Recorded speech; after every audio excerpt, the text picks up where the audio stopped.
यह कहानी है तमिलनाडु के एक ऐसे जोड़े की जिसमें महिला ने पहली शादी के रहते हुए दूसरी शादी कर ली और अब नए जोड़े को आईपीसी की धारा 494 के तहत द्विविवाह के जुर्म में सजा भुगतना पड़ेगी। इस मामले का कानून का पेंच ऐसा फंसा कि गुजारा भत्ता पा रही पत्नी कारावास भुगतने की स्थिति में आ गई। दूसरी शादी करने पर महिला का गुजारा भत्ता भी गया और जेल की सजा भी हुई। सुप्रीम कोर्ट ने द्विविवाह को गंभीर अपराध मानते हुए नए जोड़े को 6-6 महीने की साधारण कैद और 2-2 हज़ार रुपये का जुर्माने की सज़ा सुनाई है। सुप्रीम कोर्ट ने हाईकोर्ट द्वारा सिर्फ अदालत उठने तक की कैद को बहुत कम सज़ा माना। सुप्रीम कोर्ट ने कहा कि आईपीसी की धारा 494 द्विविवाह का अपराध गंभीर अपराध है। इसमें 7 साल तक की सज़ा का प्रावधान है।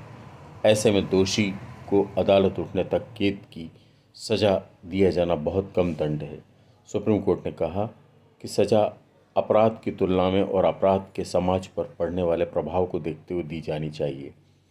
हालांकि सुप्रीम कोर्ट ने नए जोड़े की बच्चे की आयु सिर्फ 6 वर्ष देखते हुए पति पत्नी को बारी बारी से कैद भुगतने का आदेश दिया है।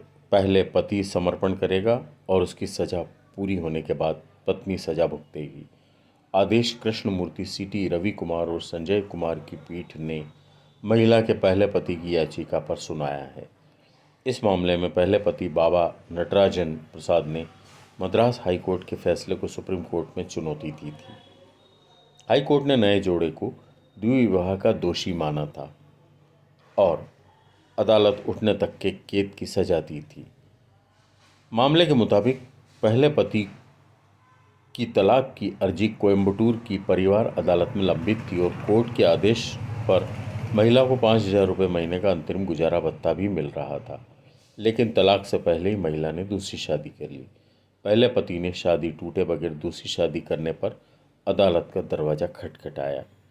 मुकदमे में सास ससुर और दूसरे पति को भी आरोपित बनाया गया। साक्ष्य में सामने आया कि पत्नी ने 13 जुलाई 2017 तक गुजारा भत्ता लिया। नई शादी से नवंबर 2017 से उसे संतान हुई। उसके बाद 22 जनवरी 2019 को पत्नी ने भी पहले पति से तलाक के लिए अर्जी दाखिल की। ट्रायल कोर्ट ने नए जोड़े को दोषी मानते हुए सजा सुनाई और सास ससुर को बरी कर दिया। दोनों पक्षों ने इसके खिलाफ सत्र अदालत में अपील की। सत्र अदालत ने जोड़े की अपील स्वीकार करते हुए उन्हें बरी कर दिया। पहला पति आदेश के खिलाफ मद्रास हाईकोर्ट पहुंचा। मद्रास हाईकोर्ट ने नए जोड़े को द्विविवाह का दोषी माना और दोनों को अदालत उठने तक की कैद की सजा सुनाई। इस आदेश के खिलाफ पहला पति सुप्रीम कोर्ट गया था।